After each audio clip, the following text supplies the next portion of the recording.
O Sínodo dos Bispos recolheu o fruto de pelo menos 3 anos de escuta ao povo de Deus, para compreender melhor como ser igreja sinodal.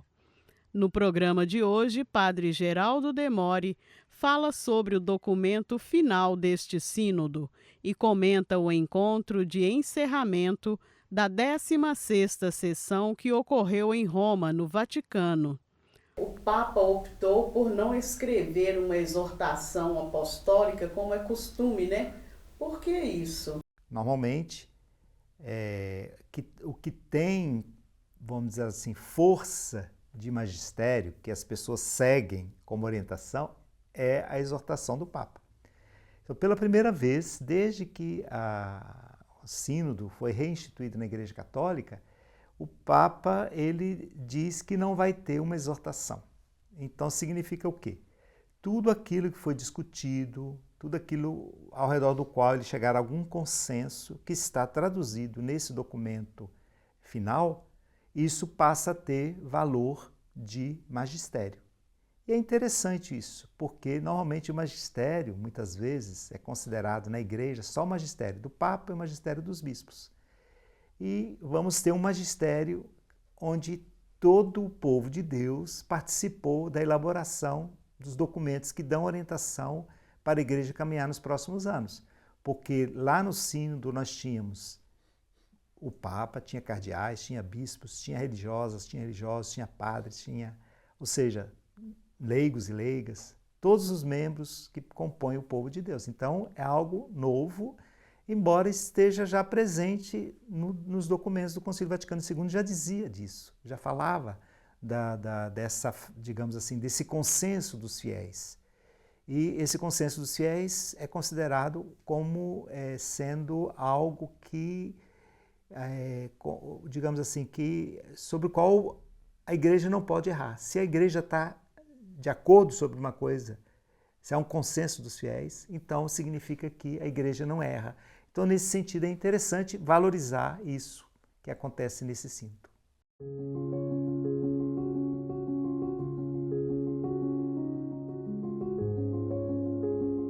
A sessão de encerramento, né, dessa 16ª Assembleia do Sínodo dos Bispos trouxe uma curiosidade, né? Ela foi aberta pelo Patriarca de Alexandria. Quem é a pessoa, né, o patriarca, né? E o que essa atitude, né, desse encerramento sinaliza aí para a igreja? Então, brevemente também, para a gente entender, é importante a gente lembrar que a igreja, quando surgiu, nos primeiros séculos, ela tinha vários patriarcados. Lá no primeiro milênio eram 5 grandes patriarcados. Patriarcado de Antioquia, patriarcado de Alexandria, patriarcado de Jerusalém, patriarcado depois de Constantinopla e o bispo de Roma, que era considerado patriarca do Ocidente. Então, ao longo do primeiro milênio, eram esses 5 patriarcados. No ano 1054, houve a separação entre as igrejas chamadas do Oriente e a Igreja Católica do Ocidente. Então, houve vários esforços de voltar, porque esses patriarcados, eles comungavam entre si. Havia uma conformidade, uma união entre eles. Então, com a separação com o cisma, chamado cisma do Oriente, então, certamente isso ficou como uma espécie de uma ferida na igreja. Depois, na igreja latina, houve a reforma, houve as várias separações, etc., etc., mas ao longo dos séculos houve sempre esforços de voltar à união. No século XIX, a Igreja Católica tentou, através de um fenômeno chamado uniatismo, ou seja, pessoas das igrejas orientais que comungavam com a Igreja Católica, queriam estar, vamos dizer assim, em comunhão com a Igreja Católica, guardando as suas tradições, sobretudo litúrgicas, e também do ponto de vista do direito. Então, foram criadas várias igrejas orientais católicas. Então, uma delas é a igreja copta egípcia, que tem o patriarca de Alexandria, que é uma igreja pequena no Egito, embora a igreja copta, que não digamos assim, ligada à igreja católica, não está em comunhão com a igreja católica, ela seja muito mais numerosa do que essa igreja de Alexandria. Então, o fato de ter aberta essa sessão é um sinal de que a igreja quer continuar avançando no diálogo com as igrejas do Oriente, que tem uma tradição muito rica e que foi muito valorizada ao longo de todo o processo sinodal. Que balanço, né, pode ser feito desse documento final aí do Sínodo dos Bispos, né?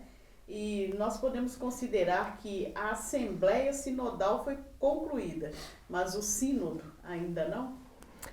Isso mesmo, acho que você conseguiu trazer de forma muito feliz a Assembleia Sinodal, ou seja, esse processo que começou em 2021, que teve a escuta, que depois teve as duas sessões, e que terminou agora com o documento final, isso acabou, mas primeiro tem agora a terceira etapa, porque todo sínodo, segundo documento que o Papa aprovou em 2018, chamado Episcopalis Communio, que dá as orientações para um sínodo, o Papa diz o seguinte: o sínodo tem 3 momentos. O momento da escuta, do discernimento e tomada de decisões, e depois do que ele chama de aplicação. Então, o que vai acontecer agora? Todas as igrejas têm que, mais ou menos, se apropriar do documento final e colocar em prática aquilo que está sendo previsto lá, o que está sendo proposto, primeiro momento. Porém, o Papa tinha criado lá em janeiro, foi tornado público em fevereiro, aquelas 10 comissões para tratar aqueles assuntos polêmicos, que são assuntos sobre os quais não havia muito consenso. Então, essas comissões, elas apresentaram o relatório na segunda sessão, mas elas têm até julho para terminarem.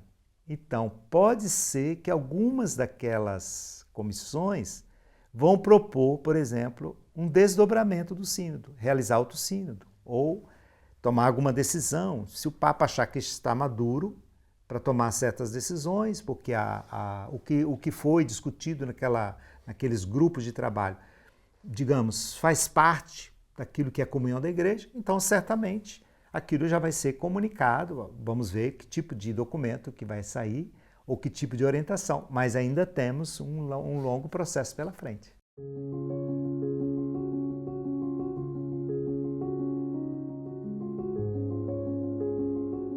O Papa tem tido algumas frases muito interessantes, né? Uma delas que ele fala que minha tarefa é proteger e promover a harmonia. Todos, todos, todos, né? Ninguém de fora. Né? Essas palavras do Papa, elas podem sinalizar aí, de repente, tensões, né? Ou divisões aí dentro da igreja, aí, com o povo de Deus? Certamente, o processo sinodal foi marcado por várias polêmicas, algumas delas relacionadas com temas, por exemplo, mais polêmicos, por exemplo, ordenação de mulheres, né? É um tema polêmico, né? E que foi o que chamou mais atenção durante todo o processo sinodal. Por quê? Porque na Alemanha tinha tido um sínodo da igreja alemã, antes do sínodo, antes de começar o processo sinodal. E lá, naquele sínodo, eles já sinalizaram para a possibilidade de ordenação de mulheres diaconisas. Então, já havia essa tomada, quase que uma tomada de decisão. Nos Estados Unidos também há certos grupos que também vão nessa direção, embora muitos outros grupos, ao contrário, né, são fortemente contrários a essa posição. Porém, você vai na igreja africana, você vai na igreja asiática, as pessoas nem se colocam essa questão da ordenação de mulheres. Então, colocam outras questões. Aí o que o Papa diz? Bom, a minha função é de ser aquele que provoca, que sustenta, que promove a harmonia. O tema da harmonia é interessante, porque é um tema que foi trazido e que tornou-se bastante forte nessa segunda sessão, vindo justamente lá das igrejas do Oriente, asiáticas, que esse tema da harmonia para eles é um tema muito central. Então o Papa assumiu isso e o documento final também fala de harmonia em vários momentos e colocando justamente que o papel do bispo de Roma é aquele de assegurar a comunhão entre as igrejas. Então, se no momento você permite que certas coisas que vão provocar desarmonia, que vão provocar divisão, já sejam instituídas, de antemão você já sabe que aquilo vai provocar divisão. Então, há muitas questões que precisarão, claro, ser tomadas como decisões. O próprio Papa diz, por exemplo, sobre o tema da ordenação de mulheres, o documento final diz, temos que tomar decisões. Então, provavelmente, assim que aparecer o resultado daquela comissão que estudou isso, que está sob a direção lá do Castério para a Doutrina da Fé, então, quando terminar isso, provavelmente vai haver alguma orientação, sinalizar para alguma direção, né? Então, eu penso que é um pouco isso. Há muitas tensões, algumas delas foram mais ou menos dirimidas, mas tem outras que ainda provocam muita polêmica. O Sínodo da Amazônia, por exemplo, tinha proposto no documento final ordenação de homens casados e ordenação de mulheres diaconisas. Está no documento final, mas o Papa não colocou na exortação pós-sinodal. Por quê? Porque ele sabia que aquilo poderia provocar muitas divisões no mundo inteiro. Então, agora já demos outro passo, voltou de novo só o tema da ordenação de mulheres, mas não voltou mais o tema da ordenação dos homens, que é interessante, né? Que poderia ter voltado também, ter constituído uma comissão própria para estudar isso. Mas esse tema não apareceu nas discussões sinodais, né? E sobretudo escutar as razões do outro, porque o sínodo foi uma grande escola de escuta entre os diferentes. Lá tinha, por exemplo, vários patriarcas que estavam presentes lá, bispos também das igrejas ortodoxas, que tem muitas coisas que eles nem se colocam como questão, né? Para eles soava como uma coisa estranha. Mesma coisa para os bispos africanos, certas questões. Como para nós também, certas questões trazidas pelas igrejas africanas soaram um pouco como estranhas. Mas o processo é esse, escutar-se e tentar ver para onde que o Espírito está conduzindo. Qual o balanço que o senhor faz do Sínodo dos Bispos, dessa 16ª Assembleia Geral? O primeiro balanço, muito positivo, é que o Sínodo convidou-nos de novo a voltar ao Concílio Vaticano II. E a eclesiologia do Vaticano II, segundo a qual a Igreja é sacramento e a Igreja é povo de Deus. Antes de ser uma igreja hierárquica, todos são membros do povo de Deus. Então, todos têm a mesma dignidade. Ninguém é superior, ninguém é maior, todos gozamos da mesma dignidade. Por isso, essa insistência do Papa com todos. Justamente, lembrando-nos dessa grande verdade valorizada, colocada em evidência lá no Concílio Vaticano II, na Constituição sobre a Igreja. Então, acho que esse é o primeiro balanço positivo. Sem contar outros elementos relacionados ao Concílio Vaticano II que o texto também resgata. Então, digamos assim, que depois a gente vai discutir também, aprofundar sobre os temas do documento. Mas eu acho que assim, o principal balanço positivo é esse. Balanço negativo, vamos dizer, penso que muitas igrejas boicotaram o sínodo em muitos lugares. Muitas igrejas utilizam a palavra sínodo e sinodal para dizer que são sinodais, mas na verdade permanece ainda uma igreja extremamente hierárquica, autoritária, onde somente as figuras que encarnam o poder na igreja têm a direção, têm o mando, né? Então, o aspecto negativo é esse, que eu penso que, como o pontificado do Papa Francisco, também o sínodo tem sido boicotado por muitos setores da igreja, em todos os lugares do mundo, também aqui no Brasil. Então, do ponto de vista negativo seria isso. Do ponto de vista positivo, retorno ao Concílio Vaticano II. E o senhor tocou num assunto que nos leva a uma outra questão, né? Sobre a rigidez na igreja, né? Tanto por parte do clero, quanto por parte de consagrados e consagradas, e inclusive de muitos leigos, né? Que ainda traz essa rigidez aí com a sociedade hoje em dia, com as pessoas, né? Que estão do lado de fora da igreja. né? E acaba que afastando um pouco também a todos, né? E o que a gente pode esperar, né, sobre essa rigidez da igreja, né, a partir desse documento, a partir do sínodo? Veja bem, o sínodo aponta o caminho para a gente não ser rígido. O sínodo é uma grande escola de, mais que tolerância, eu diria de reconhecimento mútuo, de valorização mútua, de acolhimento mútuo, de escuta mútua. Isso é o sínodo. Agora, penso que a rigidez, ela se exacerbou muito nos últimos anos, em lugares onde não havia tanta rigidez, ela tem sido muito forte. Em parte, eu penso que tem a ver com certas dificuldades que algumas pessoas têm com relação ao que o mundo está propondo também como modelo, né, para você viver, para você existir, né? O mundo tem muitas dúvidas sobre o que significa ser humano, o que significa viver junto com os outros, né? Então, essas dificuldades que nós temos para compreender a própria vida social, elas levantam também muitas dúvidas dentro da igreja. Então, muitas pessoas preferem se agarrar àquilo que elas acham que corresponde melhor ao que é a religião, ao que, no caso da Igreja Católica, o que é a verdadeira Igreja Católica. Então, a rigidez, muitas vezes, tem a ver com isso. É um modelo de igreja que é pré-Vaticano II, no qual quem dava todas as pautas era a hierarquia e o rito, uma forma de rito, que assegurava uma espécie de experiência do sagrado, articulada ao redor de rituais, às vezes muito simples, mas com os quais as pessoas se identificavam.